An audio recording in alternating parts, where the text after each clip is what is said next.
Sub register ఆఫీసుల నిర్మాణాలపై tea సర్కార్ ఫోకస్ పెట్టింది. ఇకపై కార్పొరేట్ ఆఫీసులుగా సబ్ రిజిస్టర్ ఆఫీసుల నిర్మాణం చేయాలని సీఎం రేవంత్ రెడ్డి నిర్ణయించారు. అందుకు అవసరమైన అధునాతనమైన భవనాలు నిర్మించాలని అధికారులకు సూచించారు. రిజిస్ట్రేషన్లకు వచ్చేవారు కూర్చోవడానికి కుర్చీలు లేకుండా చెట్ల కింద నీడ దొరికిన చోట నిరీక్షించే పరిస్థితి ఇకపై ఉండకూడదని సీఎం రేవంత్ రెడ్డి అధికారులతో చర్చించారు. రాష్ట్రంలోని అన్ని సబ్ రిజిస్టర్ ఆఫీసులను మోడల్ రిజిస్ట్రేషన్ ఆఫీసులుగా తీర్చిదిద్దాలని ఆదేశించారు.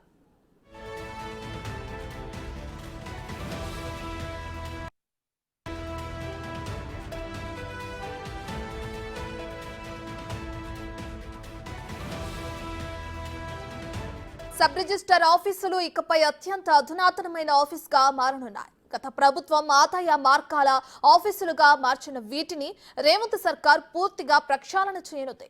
దానికి తగ్గట్టుగా అధికారులతో పనితీరుతో పాటు ఆఫీస్ అవుట్లుక్ ను కూడా మార్చనుంది. కార్పొరేట్ ఆఫీసులుగా సబ్ రిజిస్టర్ ఆఫీసుల నిర్మాణం చేయాలని సీఎం రేవంత్ రెడ్డి నిర్ణయించారు.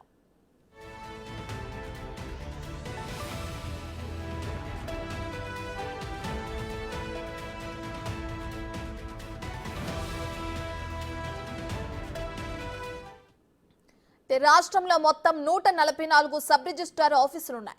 వీటిలో 38 ఆఫీసులు మాత్రమే సొంత భవనాల్లో ఉన్నాయి. మిగతా 104 ఆఫీసులు అద్దె భవనాల్లోనే కొనసాగుతున్నాయి. అయితే 52 చోట్ల ఆఫీసులకు అవసరమయ్యే భవనాల నిర్మాణానికి ప్రభుత్వ భూమి కూడా కేటాయించింది.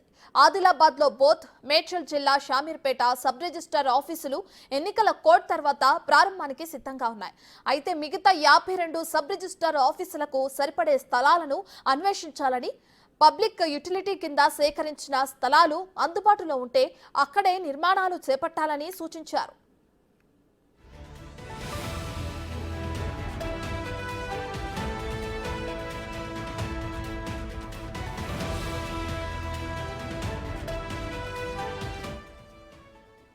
ఇదే అంశానికి సంబంధించి మా డిప్యూటీ బ్యూరో చీఫ్ సాదిక్ మరింత సమాచారాన్ని అందిస్తారు. సాదిక్, సబ్ రిజిస్టర్ ఆఫీసులు నూతనంగా నిర్మించాలని అటు టీ సర్కార్ ఫోకస్ పెట్టింది. అయితే దాంతో పాటు దానిలో ఉన్న అక్కడికి వచ్చే ప్రజలకి ఫెసిలిటీస్ కూడా కల్పించనున్నారని కూడా తెలుస్తుంది. దీనికి సంబంధించిన డీటెయిల్స్ ఏ విధంగా ఉన్నాయి సాదిక్? రత్న, ప్రధానంగా సబ్ రిజిస్టర్ ఆఫీసులకు పూర్తి స్థాయిలో ఆధునీకరించే లక్ష్యంగా ముఖ్యమంత్రి రేవంత్ రెడ్డి ప్లాన్ చేస్తున్నారు. ఎందుకంటే సబ్ రిజిస్టర్ ఆఫీసులు అంటే పాతకాలం నాటి విధానాలకు స్వస్తి పలికి కార్పొరేట్ స్థాయిలో తీర్చిదిద్దే లక్ష్యంగా ఆ పూర్తి స్థాయిలో అన్ని హంగులు ఉండే విధంగా, అదేవిధంగా రిజిస్ట్రేషన్కి వచ్చే వారికి అందరికీ కూడా కనీస సౌకర్యాలు అన్నీ కూడా లేకపోవడం వల్ల చాలా ఇబ్బంది పడుతున్నారు. సో ఉదయం నుండి సాయంత్రం వరకు కూడా చాలా ఇబ్బందులు పడుతున్న పరిస్థితి కూడా మనకుంది. సబ్ రిజిస్టర్లు అన్నీ కూడా కార్పొరేట్ తరహాలో తీర్చిదిద్దే లక్ష్యంగా ముఖ్యమంత్రి రేవంత్ రెడ్డి ప్రణాళికలు రచిస్తున్నారు. అందులో భాగంగానే రాష్ట్ర వ్యాప్తంగా 144 సబ్ రిజిస్టర్ కార్యాలయాలు ఉంటే కేవలం 38 మాత్రమే వారికి సొంత భవనాలు ఉన్నాయి. మిగతా 104 వాటికి స్థలాలు లేవు, అద్దె భవనాల్లో ఉన్నాయి. సో అద్దె భవనాల నుంచి పూర్తి స్థాయిలో కూడా తీసివేసి కొత్తగా నిర్మించాలని కూడా ప్రభుత్వం నిర్ణయించింది. అంతేకాకుండా 52 వాటికి కూడా ఇప్పటికే పూర్తి స్థాయిలో కూడా భూ కేటాయింపులు కూడా జరిగినప్పటికీ అవి గత ప్రభుత్వం కార్యరూపం దాల్చలేదు. కొన్ని మాత్రం బోధ్ కానీ, నిర్మల్ కానీ, అదేవిధంగా మేడ్చల్, షామీర్పేట లాంటి ప్రాంతాల్లో మాత్రం సబ్ రిజిస్టర్ ఆఫీసులు ఇప్పుడు ప్రారంభానికి సిద్ధంగా ఉన్నాయి. వాటిని పూర్తి స్థాయిలో కూడా ఆధునీకరించి ఒక మంచి సెంటర్గా ఉండే విధంగా ఉండబోతుంది. ఎందుకంటే పాత ఎంఆర్ఓ ఆఫీసులు, సబ్ రిజిస్టర్ ఆఫీసులు అంటేనే కనీస అవసరాలు లేక తాగునీటికి ఎక్కడ కూడా అంటే వీలు లేకుండా చాలా ఇబ్బందులు పడుతున్న పరిస్థితి ఉంది. అటువంటి కాకుండా నూతనమైనటువంటి విధానాలతో ముందుకు పోవాలని కూడా ముఖ్యమంత్రి రేవంత్ రెడ్డి అధికారులకైతే ఆదేశాలు జారీ చేయడం జరిగింది. సబ్ రిజిస్టర్ ఆఫీసులు అన్నీ కూడా ఇక ప్రభుత్వ భవనాల్లో ఉండే విధంగా ప్లాన్ చేస్తున్నారు. అందులో భాగంగానే ఇప్పటికీ వరకు ఉన్నటువంటి 144లో 38 వరకు సొంత భవనాలు ఉండగా మిగతా 104 వాటికి కూడా కార్యరూపం దాల్చబోతున్నాయి. వాటికి భూ కేటాయింపులకు సంబంధించిన అంశాలపైన కూడా పూర్తి స్థాయిలో ఉండబోతున్నాయి. ఇక మనకు ఎక్కువగా ఆదాయ మార్గాలు వచ్చేటువంటి సబ్ రిజిస్టర్ కార్యాలయాలు కూడా ఉన్నాయి. హైదరాబాదు, మేడ్చల్, షామీర్పేట అలాంటి ప్రాంతాల్లో కూడా అత్యాధునికమైనటువంటి అంశాలను బిల్డింగ్స్లో ఏర్పాటు చేయాలి. ఎందుకంటే ప్రభుత్వానికి ఆదాయం తీసుకొచ్చేటువంటి ఆఫీసులు కూడా కార్పొరేట్ స్థాయిలో ఉండాలని కూడా ప్రభుత్వం నిర్ణయిస్తుంది. సో ఈ నేపథ్యంలోనే పూర్తి స్థాయిలో కూడా బిల్డింగ్లు నిర్మించాలి. దాన్ని అత్యధిక అంగులతో ఉండాలి, అన్ని సకల సౌకర్యాలు ఉండాలి. అటు ఆఫీసర్లకు, అదేవిధంగా రిజిస్ట్రేషన్ కోసం వచ్చేటువంటి వాళ్ళు ఉదయం నుండి సాయంత్రం వరకు కూడా రిజిస్ట్రేషన్ కోసం వేచి చూస్తారు కనుక వారికి సంబంధించినటువంటి మౌలిక సరఫరాలు, వాళ్ళకి క్యాంటీన్ కానీ లేకపోతే వారికి సంబంధించినటువంటి రిక్రియేషన్ లాగా ఉండాలి. ఉదయం నుంచి సాయంత్రం వరకు కూడా ఈ ప్రాసెస్ ఉంటుంది కనుక అక్కడే ఉండి సేద తీరేందుకు కూడా వారికి అత్యాధునికమైనటువంటి అంగులతో కొన్ని చేయాలని కూడా ఒక ప్రతిపాదన వచ్చింది. సార్, ముఖ్యమంత్రి రేవంత్ రెడ్డి మొదటి నుంచి ఆఫీసులు అంటున్నారు. ఒక పాతకాలం నాటి విధానాలు కానీ గత ప్రభుత్వాలు చేసినటువంటి విధానాలకు ఎప్పుడైతే కేవలం ఆదాయ మార్గాలుగా అనుకున్నటువంటి ఈ సబ్ రిజిస్టర్ ఆఫీసులను ఇక నుండి పూర్తి స్థాయిలో అన్ని హంగులతో ఒక కార్పొరేట్ స్థాయిలో ఉండే విధంగా తీర్చిదిద్దాలని నిర్ణయించిన దాని మీద ఈ యొక్క ప్రతిపాదన అయితే ప్రభుత్వం దగ్గర ఉంది. దీనిపైన ముఖ్యమంత్రి రేవంత్ రెడ్డి కూడా ఇప్పటికే అధికారులకు ఆదేశాలు జారీ చేయడం జరిగింది. ఇక అన్ని సబ్ రిజిస్టర్ ఆఫీసులకు మొత్తం అద్దె భవనాలు కాకుండా సొంత భవనాలే ఉండే విధంగా ప్లాన్ చేసుకోవాలి. ఆ సొంత భవనాల్లో కూడా ఒక కార్పొరేట్ తరహాలో ఉండే విధంగా ప్లాన్ చేసుకోవాలి. అక్కడ ఉన్న సిబ్బంది కూడా అప్గ్రేడ్ వర్షన్లో ఉండాలి.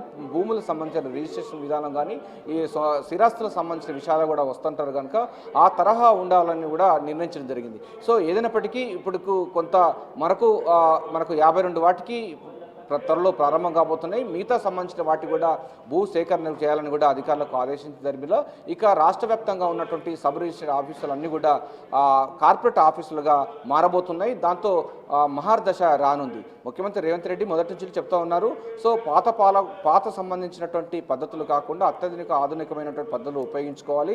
తద్వారా పాలన అన్నది మరింత సులభతరంగా ఉండే లక్ష్యంగా ఈ నిర్ణయాలు తీసుకున్నటువంటి సందర్భంగా మనకు కనబడుతుంది. పాలనను మరింత గాడిలో పెట్టాలి, దాన్ని మరింత పెంచుకునే విధంగా ప్లాన్ చేస్తున్న ధరలో ఇప్పుడు ఉన్నటువంటి సబ్ రిజిస్టర్ కార్యాలన్నీ కూడా సొంత భవనాల్లోకి మార్చాలి. అవన్నీ కూడా కార్పొరేట్ తరహాలో ఉండాలని కూడా నిర్ణయించడం జరిగింది. రత్న రైట్ సాదిక్, అయితే ఇంతకు ముందు చూసుకుంటే ఒక సబ్ రిజిస్టర్ ఆఫీస్కు వెళ్ళి రిజిస్ట్రేషన్ పనులు చేయించుకోవాలంటే కూడా గంటల తరబడి రోజుల తరబడి ఎదురు చూడాల్సిన పరిస్థితులు అయితే నెలకొనేవి. అయితే ఇప్పుడు సీఎం రేవంత్ రెడ్డి చొరవతో సబ్ రిజిస్టర్ ఆఫీసుల్ని మోడల్ రిజిస్ట్రేషన్ ఆఫీసులుగా కూడా తీర్చిదిద్దుతున్నారు. దీన్ని చూస్తే ఫెసిలిటీస్ కూడా కల్పిస్తున్నామంటున్నారు ప్రజలకి. ఓవరాల్ గా దీన్ని ఎలా చూడొచ్చట? ఎస్, ఎందుకంటే సబ్ రిజిస్టర్ ఆఫీసులు అంటే ఎప్పుడో పాత నాట నిజాం కాలం నుంచి వచ్చినటువంటి విధానంలో ఇప్పటివరకు కొనసాగుతుంది. గత ప్రభుత్వాలు కూడా చాలా వరకు కూడా దాన్ని భూ కేటాయింపులు చేసినట్టు చెప్పినప్పటికీ అది కేవలం ఆదాయ మార్గాలుగా మాత్రమే వాళ్ళు చూస్తారు. కానీ ప్రజా పరిపాలనలో ఇందిరమ రాజ్యంలో ఈ సబ్ రిజిస్టర్ కార్యాలయాలు కూడా చాలా ఇంపార్టెంట్. అది ప్రతి వారికి కూడా ఇది అనుసంధానమైనటువంటి కార్యాలు కావడంతో ఆ సబ్ రిజిస్టర్ కార్యాలయాల దగ్గర రిజిస్ట్రేషన్ కోసం వచ్చే వారికి కనీస వసతులు, మంచినీరు కానీ లేకపోతే వాళ్ళకి రిక్రియేషన్ లాగా నిద్రపోవడానికి కానీ లేకపోతే కేటగిరీకి సంబంధించినటువంటి అవన్నీ కూడా ఉండే లక్ష్యంగా మాత్రం నిర్ణయించుకోవడం జరిగింది. సో ఈ తరహా సంబంధించినటువంటి అనేకమైనటువంటి అంశాలన్నీ కూడా ఇందులో పొందుపరుస్తున్నారు. అంటే కొత్తగా వచ్చేటువంటి సబ్ రిజిస్టర్ కార్యాలయాలు అన్నీ కూడా ఇక నుండి కార్పొరేట్ ఆఫీసులు ఎట్లా ఉంటాయి, మన కార్పొరేట్ ఆఫీసులో పూర్తి స్థాయిలో ఎట్లా ఉంటుంది, మంచి వెంటిలేషన్ ఉంటుంది, గ్రీనరీ ఉంటుంది, అదేవిధంగా ఆ క్యాంటీన్స్ ఉంటుంది, అదేవిధంగా రెస్ట్ రూమ్స్ ఉంటాయి. ఈ తరహా సంబంధించినటువంటి విధానాలు ఉంటాయి. సో అదే తరహా విధానాలు ఇప్పుడు సబ్ రిజిస్టర్ కార్యాలయానికి అనువదించుకోవాలని కూడా ముఖ్యమంత్రి నిర్ణయించడం జరిగింది. అందుకోసం అవన్నీ కార్యరూపం దాల్చబోతుంది. పాలన మరింత సులభతరంగా ఉండాలి, పారదర్శకంగా ఉండాలి. రిజిస్ట్రేషన్కి వచ్చినటువంటి వారందరూ కూడా చాలా ఫ్రీగా ఉండే లక్ష్యంగా ఈ నిర్ణయాలు తీసుకున్నట్టుగా మనకైతే కనబడుతుంది. రైట్ సాదిక్, అయితే రిజిస్ట్రేషన్లు జరిగే చోట కూడా సిబ్బంది కొరత లేకుండా కూడా చూడాలని సీఎం రేవంత్ రెడ్డి ఆదేశించినట్లు తెలుస్తుంది కదా, దానికి సంబంధించిన డీటెయిల్స్ అంటే? ఎస్, ఎగ్జాక్ట్లీ రత్న. ఎందుకంటే కొన్ని సబ్ రిజిస్ట్రేషన్ కార్యాలయాల్లో చాలా తక్కువ పని ఉంటుంది, ఎక్కువ మంది అక్కడ సిబ్బంది ఉంటున్నారు, అక్కడ ఎక్కువ మంది మ్యాన్ పవర్ ఉంటుంది. సో ఎక్కువగా రిజిస్ట్రేషన్ ఎక్కడ జరుగుతున్నాయో అక్కడికి వారిని ఉద్యోగులను కూడా పంపించే, అంటే డిప్యుటేషన్ ద్వారా వారిని సేవలను ఉపయోగించుకోవాలని కూడా ప్రభుత్వం భావిస్తున్నట్టుగా మనకు స్పష్టంగా అర్థమవుతుంది. దానికి సంబంధించిన సంకేతాలు కూడా వస్తున్నాయి. సో ఎక్కడైతే సబ్ రిజిస్ట్రేషన్ కార్యాలయంలో ఎక్కువ రిజిస్ట్రేషన్ అవుతాయో మ్యాన్ పవర్ను కానీ ఇక్కడ సిబ్బందిని అక్కడికి డిప్యుటేషన్ చేసి అక్కడ పనులు చేయించుకోవాలి. తక్కువగా ఉన్న చోట తక్కువగా చేసుకోవాలి, ఎక్కువ ఉన్న చోట అక్కడికి డిప్యుటేషన్ విధంగా తీసుకోవడానికి ఒక విధానపరమైనటువంటి నిర్ణయాలు తీసుకునే అవకాశం అయితే ఉంది. అందుకోసం క్యాబినెట్ కూడా ఇది ఒక నిర్ణయం తీసుకో అవకాశం అయితే ఉంటుంది. ఎందుకంటే ఉద్యోగులకు సంబంధించిన ఒక జిల్లా సంబంధించిన వారు ఉంటారు, ఒక జోనల్ సంబంధించిన వాళ్ళు ఉంటారు కనుక వారందరూ కూడా ఇతర ప్రాంతాలకి వాళ్ళని మళ్ళీ డిప్యుటేషన్ మీద తీసుకోవాలంటే విధానపరమైన నిర్ణయం తీసుకోవాలి. సో ఈ సంబంధించిన విషయాలపైన కూడా చర్చ కొనసాగుతుంది. సో ఎక్కువగా సబ్ రిజిస్ట్రేషన్ జరిగేటువంటి ఆఫీసుల దగ్గరికి ఆ ఉద్యోగులను పంపిణీ చేసే ఏర్పాట్లు కూడా చేయబోతున్నారు. దీని ద్వారా చాలా సులభంగా ఆ రిజిస్ట్రేషన్కి వచ్చిన వారికి సులభంగా ఉంటుంది. రోజుల తరబడి, గంటల తరబడి క్యూ లైన్లో ఉండడానికి ఆస్కారం లేదు. వెంటనే రిజిస్ట్రేషన్ అయ్యే విధంగా ప్లాన్ చేస్తున్నారు. సో సిబ్బంది కొరతను కూడా తగ్గించుకునేందుకు కూడా ప్రభుత్వం అయితే ప్లాన్ చేస్తున్నట్టుగా మనకు స్పష్టంగా అర్థమవుతుంది. ముఖ్యమంత్రి రేవంత్ రెడ్డి కూడా ఇదే అంశంపైన కూడా ఫోకస్ పెట్టినట్టుగా కూడా తెలుస్తోంది. ఎందుకంటే సబ్ రిజిస్ట్రేషన్ కార్యాలయంలో ఎక్కువగా రిజిస్ట్రేషన్ ఎక్కడ అవుతున్నాయో ఆ ప్రాంతాల్లో ఉద్యోగులను పంపిణీ చేయాలి, ఉద్యోగులను భర్తీ చేయాలి, అక్కడ మౌలిక సదుపాయాలు ఏర్పాటు చేయాలనే విషయంతో పాటుగా సొంత భవనాలు కూడా ఉండాలని కూడా నిర్ణయించడంలో ఇదొక భాగమే. మీరు చెప్పినట్టుగా ఎక్కడైతే రిజిస్ట్రేషన్ ఎక్కడైతుందో అక్కడికి ఉద్యోగులను కూడా పంపించే ఏర్పాట్లు కూడా ప్రభుత్వం చేసే అవకాశం అయితే కనబడుతుంది. Right, thank you Sadiq, thank you for the updates.